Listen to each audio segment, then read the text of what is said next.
Hello! Aujourd'hui c'est la troisième vidéo. Oui, je me suis pas changée en trois vidéos parce que j'ai tourné le même jour. Je profite du soleil. Enfin du soleil, je pense qu'il est inexistant.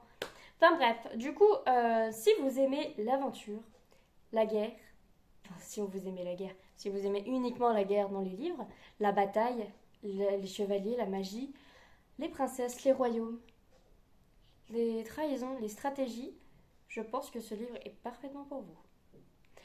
Alors aujourd'hui, je vais vous parler des dieux de pierre de Clément Séloi que j'ai lu la semaine dernière, pardon, la semaine prochaine, oui, la semaine dernière en partenariat avec l'auteur et je la remercie de m'avoir envoyé cette pépite qui est juste incroyable.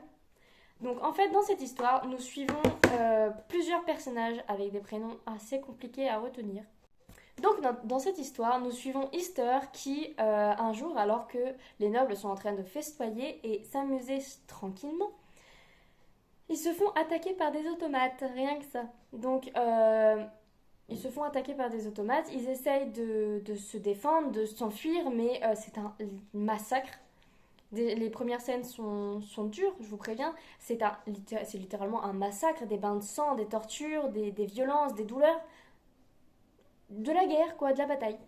Et nous avons notre cher Easter qui, grâce à l'aide de Andrem, qui est un guerrier, l'aide à s'échapper. Elle se retrouve devant sa tante qui est en train de littéralement assassiner sa famille. Voilà l'histoire. Il n'y a pas que ça, mais c'est tellement plein de rebondissements, plein de mystères, plein de personnages, plein d'histoires. Chaque personnage a son histoire, chaque personnage a son caractère, chaque personnage a son idée, ses valeurs, ses idéologies, la politique, enfin tout ce qui défend. Tous les personnages sont très différents. Et du coup, Easter est obligé de fuir parce que je crois que c'est sa tante, hein, oui, sa tante est littéralement en train de vouloir tuer toute sa famille. Horrible. On est quand même sur une trahison familiale, donc la royauté, trahison, famille, vous voyez ce que je veux dire. Donc nous arrivons quand même dans une histoire qui est assez dure à lire, avec des scènes assez dures. Oui, avec des scènes assez dures, donc il y a des scènes de guerre, des scènes de douleur, des scènes assez dures. Enfin bref, vous voyez ce que je veux dire. Mais c'est un livre incroyablement bien. Vraiment, si vous aimez tout ce qui est roman d'aventure, parce qu'il y a quand même des voyages et tout un univers qui a été... Mais l'auteur, elle a créé un univers incroyable avec des royaumes, avec de la magie. On est dans un monde où c'est un royaume qui a été abandonné par la magie et soudainement la magie revient. Il y a des personnes qui peuvent voir le futur, il y a des personnes qui peuvent voir le présent, mais le présent des autres. Il y a d'autres qui peuvent voir le passé, c'est vraiment... Et il y en a d'autres qui peuvent avoir des pouvoirs, mais incroyablement puissants. Le... C'est incroyable cette histoire. L'auteur a vraiment fait un univers hyper bien construit avec vraiment... franchement, quand je suis arrivée dedans, ça a été un peu compliqué de m'intégrer. En plus, j'étais malade, donc j'ai eu... Je pense que c'est clairement ça qui m'a fait que j'ai eu du mal à rentrer dedans.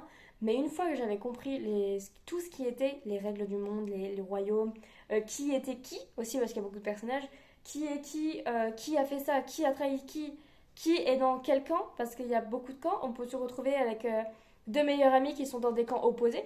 C'est incroyable, j'ai vraiment trouvé ça incroyable, le fait que deux personnages qui sont meilleurs amis peuvent se regarder et se dire, il se peut que nous combattons pour la même guerre, mais pas dans le même camp. C'est incroyable.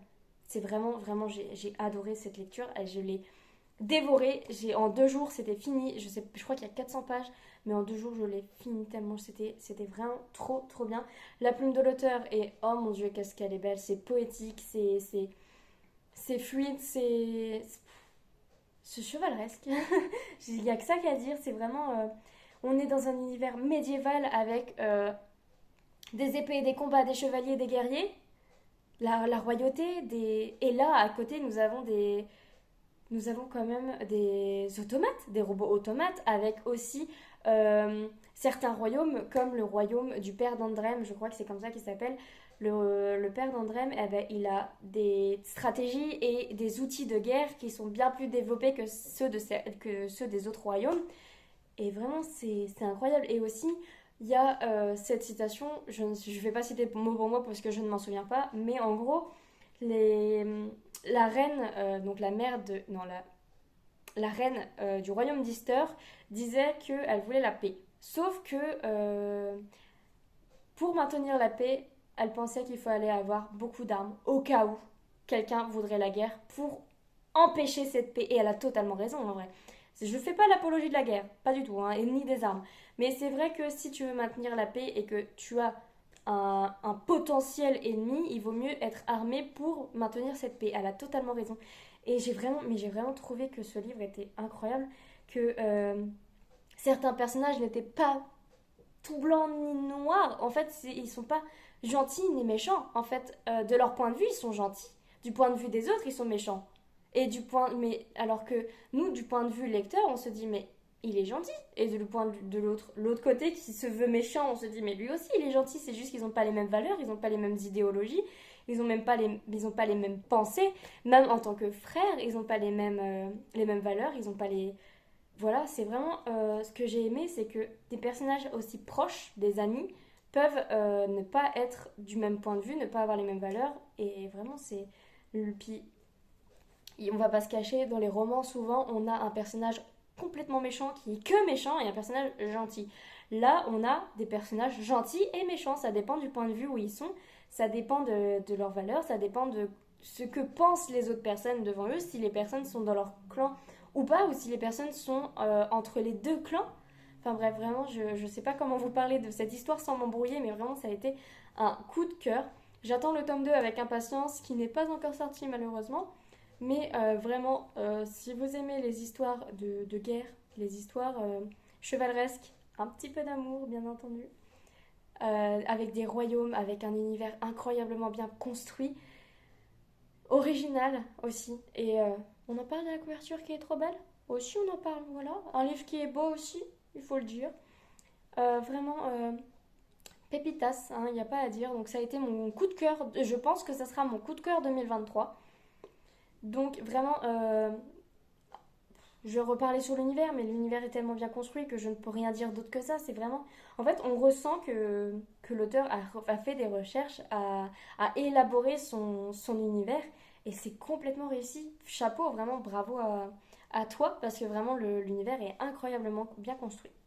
En bref, j'espère que cette vidéo vous a plu et que du coup je vous ai donné envie de découvrir ce roman qui est juste pépitas, mais je vais encore le dire, je vais encore me répéter, rabâcher. C'est comme Vatique de Natacha Rousseau, combien de fois je vous en ai parlé? 20 fois au moins sur Instagram, TikTok, Instagram, je vous en ai trop parlé. Bah ce livre-là, ça va faire la même. Donc voilà, n'hésitez pas à me dire en commentaire si vous l'avez mis dans votre palle, dans votre wishlist ou si vous l'avez déjà lu. Je serais très très heureuse d'en parler avec vous parce que moi dans mon entourage personne ne l'a lu et j'aimerais trop en parler avec des gens pour voir de quel côté eux ils étaient, s'ils sont du côté de la magie ou pas. Donc voilà, vraiment je vais pas encore reparler parce que je vais avoir des paillettes dans les yeux pour parler de ce livre, mais voilà, je vous fais un gros bisou et j'espère que cette vidéo vous a plu. Bisous.